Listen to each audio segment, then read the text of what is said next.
When the temperatures rise and the sun comes out, every fish in the lake wants to do one thing: get close to the surface. And when they're feeling like that, there's only one thing for it: turn to the pellet waggler. Shakespeare's brand new kit has got everything you need in there to use this tactic, and we're going to show you just how good it is. Right, so we've got everything out of the box, and as usual we're going to start with the big items, and the first one is the rod.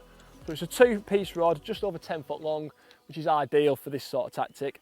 Nice and lightweight, which is really important because you're constantly on the go, casting in, reeling in, it's constantly moving. If you have a big, heavy, cumbersome rod, it's really going to slow you down and you're going to catch less fish. Onto the reel, small, lightweight, same reason for what I've just said then. It's a really quick tactic, so it needs to be lightweight. Already spooled it with line, so that's ready to rock and roll. And then onto the bits and pieces box. So we've got hooks to nylon there, which have got bands on them, and they are barbed. So we just make sure you check the fishery rules, because a lot of commercial fisheries insist that you use barbless hooks. So just check before you use them.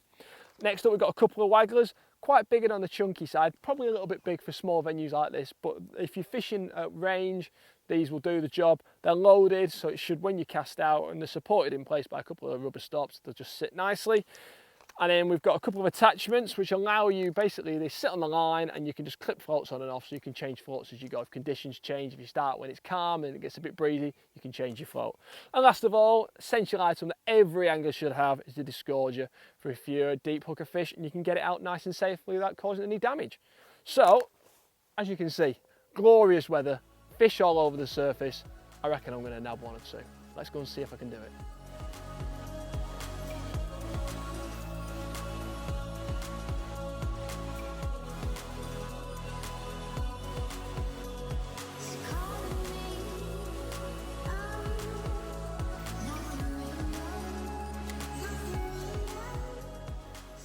Right, so we're in action.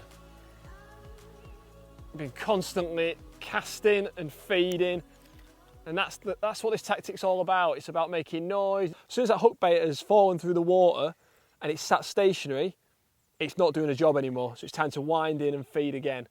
And we've probably been doing that for 10-15 minutes, and then wallop, floats under. I'm not sure if it's a carp or an F1, but it feels like a decent fish. This rod's cushioning it nicely, which is what you want.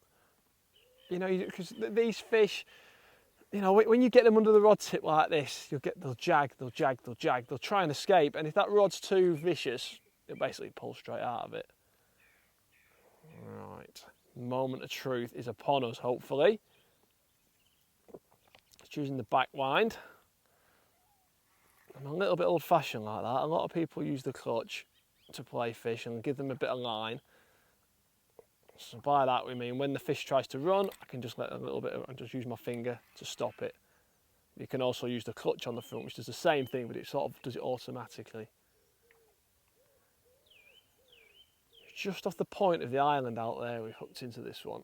Seen a group of fish, well, I've seen quite a few fish just topping out there. The sun's just catching it, and to be honest with you, I think they're just chilling out, and drop it in the right place and you can snare one.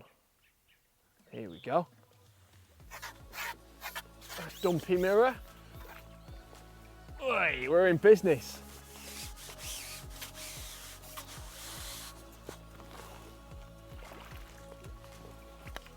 There we go, about £4. Everything I showed you before, when we were talking about the kit, that's all there. All I've added is some pellets to it, and away we go. And I tell you what, I reckon if I keep chucking, you never know, I might catch a bigger one later on.